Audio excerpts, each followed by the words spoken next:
Here's how I got scammed in Morocco and how you can avoid it. First thing you should know about Morocco is that every major city has a Medina, and that's kind of like the historical center of that city. Moroccans know that tourists love to visit the Medina, so they set up their shops there to sell other purses and fridge magnets and other souvenirs like that. One day my mom and I were walking around Marrakesh trying to find this old historical palace, and finally after like an hour of walking around we found the palace, and we were standing outside trying to find the entrance, and this guy comes out to us and he says, "Oh, the palace is closed right now for prayers."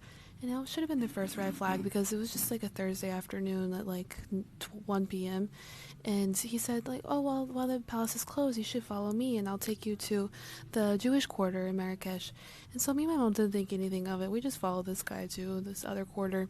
And he was so nice. He was asking us where we're from and telling us things about Morocco, and he seemed really cool. And when we got to the Jewish quarter, he handed us off to his friend who told us that he wanted to take us to a apothecary in Marrakesh. And he told us, "Oh, no money, no money. I just want to practice my English." So he also seemed really nice, and he was really chatty and friendly, and he took us to his friend's apothecary. And at the apothecary, we were given tea and a 30-minute presentation on like 10 different products from Morocco. And actually, by the end of the presentation, I knew that all three of these guys were working together, and they had done this to many tourists before because the prices were pretty high. So I told my mom, just think objectively about what you want to buy. And we ended up buying some oils, but it was very expensive, like $70 for something that should have cost maybe like $5 to $10.